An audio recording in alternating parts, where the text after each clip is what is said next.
Hello everyone! I vended at Portland's Kumoricon in the Artist Alley a couple months ago. This video is a bit late, but I'll be showing a bit of the behind the scenes and talk about how I estimate expected sales for an event and how I analyze and keep track of inventory. I've been taking a long break from cons and content creation, and this was my first convention in almost a year and a half. I did get into AX and ANYC 2025, but I did turn down both cons because I couldn't handle the logistics at the time. Kumoricon is a bit different though. The first difference is that the event is quite a bit smaller, though at around 11 to 12,000 attendees, I would still consider this a mid-size con. The second reason I decided to attend Kumoricon is because it is local to me in Portland, Oregon. I had very low expenses for this con, and to top it off, I had friends who were staying with me that kept paying for things like lunch and parking, so my con expenses were about as minimal as you could get. Since this event was local, I could have brought everything I had to the event, but most of my merch have handmade elements to it, and I didn't have enough time to assemble everything, so I still wanted to estimate my expected sales and minimum inventory to bring to ensure I had a good amount of stock for the event. To do this, I use what I personally call the multiplier theory. Quick disclaimer here. My method of managing sales and inventory is probably way more mathy than what some people would like. You don't need to do as much data analysis as I do, but I'm a scientist and I like data, and this has worked out pretty well for me so far. I just don't want people to think that this is what they have to do, and in fact, this theory might not be true for everyone since everyone's situation is different. It's also not super useful if you're planning for your first convention, as this method does rely on analyzing existing data. If you want to skip the detailed explanation, feel free to skip to the con vlog section and I'll add little notes below. Okay, now that that is out of the way, let's talk about how I calculate everything. The multiplier theory says that my sales are approximately linearly proportional to the ratio of attendees to the number of artists in the alley, a variable that I call the multiplier. I have personally found the multiplier to be the biggest factor determining how much I can sell at an event, which is directly related to estimated revenue and required inventory. I talked about this a little bit in my Anime Boston 2024 vlog, so this is just going to be a deeper dive. Here I have a plot of my revenue against the multiplier over the years, and per year you can see that the relationship is relatively linear. This means that given a specific type of convention at which I sold X amount of money at with Artist Alley multiplier B, the ratio of these two numbers, depicted by the slope of this line as it crosses through the origin, is approximately the same at every other convention of that type for that season. The assumption here is that within a single season, many factors that affect sales, like your artistic skill or the state of the economy, remain relatively constant. These tend to have longer term trends that will span at least like a whole season, sometimes several. If these assumptions are broken, for example, if you completely overhaul your product lineup and branding, this theory may start breaking down. It also works only when comparing events of similar types, such as only anime cons or only comic cons, as the sales trends between different types of events can be pretty different. This is a useful method to estimate a realistic number of how much you can expect to sell at a con beforehand to decide whether a convention is actually going to be worth it. Of course, not all cons share their attendance numbers, and there's always the risk of a convention massively increasing the number of artists for that year, Anime Expo, but it's a good starting point when you're applying to cons. If the multiplier theory says that you will probably make about $2,000 at a con, but it costs you $1,500 to travel and table there, you need to make the decision whether or not that estimated $500 in profit is worth it for you. Okay, back to Kumoricon. To estimate my approximate sales for this event, I'm going to have to use my numbers from my two events in 2024 because I didn't have any events prior to Kumoricon in 2025. This would be Anime Boston 2024, where I had an approximate revenue per multiplier of 66, and Anime Expo, which had a revenue multiplier of around 58. I do have logs of both of these events, so please check those out. These two events give me an average multiplier of around 62. Now let's estimate what I would expect to make at Kumoricon. Based off of the last couple of years, the estimated attendance for Kumori is around 12,000 people, and they published the artist list before the con at 165 artists on that list. Of course, you could always use previous year's numbers as an estimate. That puts the multiplier at around 72 attendees per artist. Multiplying to that, the revenue per multiplier that we calculated earlier at 62, and we get about $4.5 thousand for Kumoricon. Assuming about 10% of variability, we're looking at somewhere around $4,000 to $5,000 in revenue. This is where you would decide if a con is worth going to, but of course, this con is very local to me and I have very low expenses, so it will most likely be worth it. I use a very similar type of calculation for merchandise, using previous convention sales data to estimate based on the multiplier. At each convention, I save the number of items sold for a particular product, and then normalize this number to the multiplier to get a mean sales count per multiplier. In my experience, merchandise sales count is less stable than total revenue since there are changes in trends, event location, even where it's displayed on your table. All of that can make a difference. So, in addition to the average value, I calculate a standard deviation. The math says, assuming the data follows a normal distribution, about 70% of conventions would have sales per multiplier within one standard deviation of the mean. It also means that only about 15% of all points would fall larger than the mean plus 1 sigma value. Statistics. So, if I want to make sure I don't easily sell out, I bring the estimated average plus the standard deviation. For example, if my data says that my average sales per multiplier is 5 with a standard deviation of 2, I would bring 7 of these items per multiplier to have an 85% chance of not selling out. This is based on the pretty inaccurate assumption that my data follows a random distribution, but again, it gets me within the ballpark. I do sometimes have items sell out at a convention, which can underestimate the stock I could have sold at the event.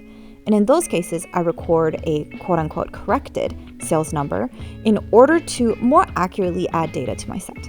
For example, if I sold 10 keychains at a 3-day event and sold out on day 2, I would record that I sold 10 keychains, but I would also record that I estimate to have potentially sold about 50% more for the last 1 day out of the 3-day event for which I didn't have any stock. I would then use 15 as the corrected stock number for future inventory calculations. This is a very crude estimate, but again, it gets us within the ballpark. And when we have data from different cons, we can start getting a pretty decent estimate of stock to bring for your next event. So, TLDR. I use data from previous conventions to estimate revenue per multiplier and sales per item per multiplier. For Kumori, that means I estimate around $4,000 to $5,000 in revenue and around 15 to 20 items of my more popular designs. Now let's finally get to the vlog.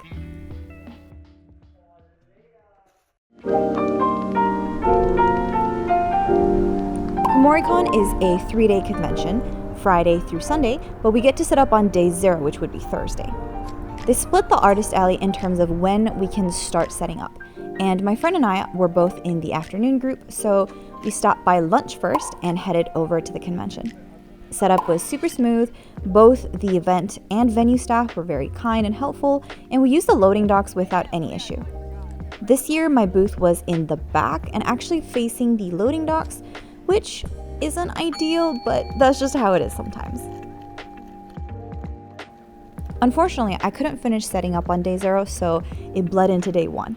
The doors opened to VIP at 9:30 and to regular attendees at 10 a.m., and I was frantically trying to finish setting up for like the first hour, but I don't actually think I lost too much sales because day 0 was really quite slow for me.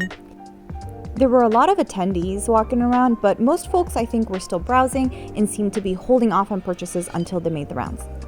I did have a couple of very nice folks make purchases on the first day that told me that they came by to my booth because they had seen my catalog online, which I think goes to show that having a catalog online before a convention can really help. I mentioned this in my previous vlogs as well, but Fridays are normally my busiest day, with my sales tapering off as we get into the weekend. So a Friday being really slow is out of the ordinary for me, but the attendees were all super nice and it was fun having a lot of time to talk to the customers a little bit more. Day one was also Halloween, which is why I'm in this little witch outfit. In the evening, I did go home right away so we could answer the little gremlins showing up at our door, so we just made some yummy food at home instead of going out. Day 2, Saturday, started off much stronger, especially because we started the day with some Twisted Croissant, which is a local bakery that I love.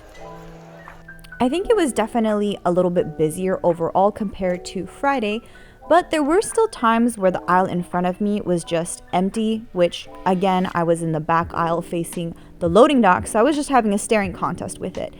But again, overall, a little bit busier. When an event gets a little bit busy, it becomes really difficult for me to keep note of sales. So I usually don't keep track of anything during the actual event. Instead, I count my entire inventory before, which is what I was showing you earlier in the vlog, and after the event. The difference between the two would be the number of consumed items, aka sold and or damaged/traded, for that particular event.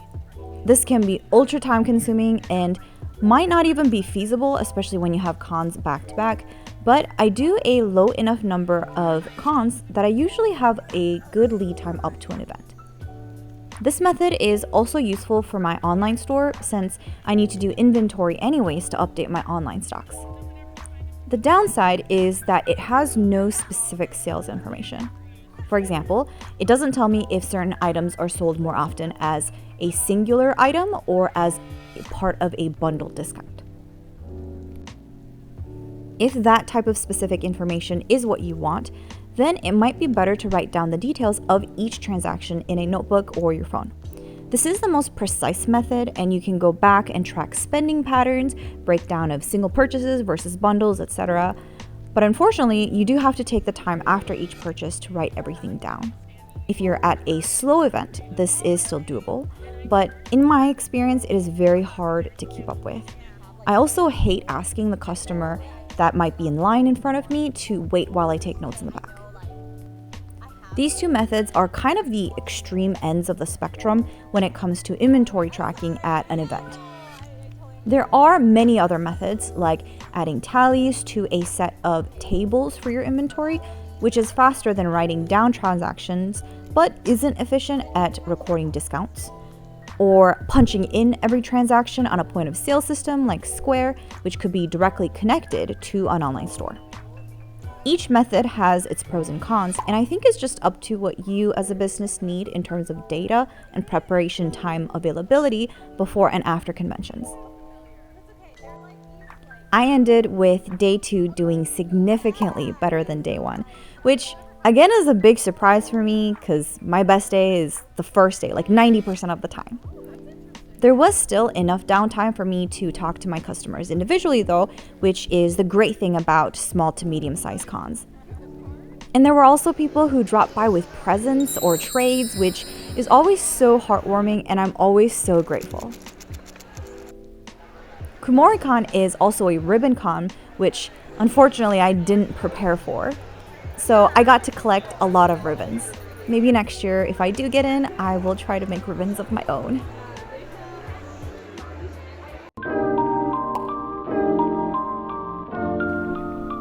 Day 3 was actually daylight savings, and we gained an hour, so it felt like the artist alley started an hour later, which maybe is why I felt like the day started off pretty busy. By early afternoon, I think the crowds started to dissipate, and I went back to having a staring contest sometimes with the loading dock gates. That did give me a lot of time to eat some delicious tacos from a food truck, and chat with folks, some of who had stopped by multiple times over the weekend. Some folks even brought over their friends to visit after a couple times, and it was just overall very heartwarming. And that was a wrap for Kumoricon. Teardown is always a lot easier and faster than setting up, and I think we were out the door in about an hour and a half. I hadn't gone out for dinner this entire weekend, but no con is a con without some good food with good friends. So we went out for some late night ramen with a friend that was driving out the next day. We went out at like 9 p.m. at night, and there was nobody there at the restaurant basically, so it was like having the whole place to ourselves. Yay! That's the end of the vlog section, so let's get to the summary.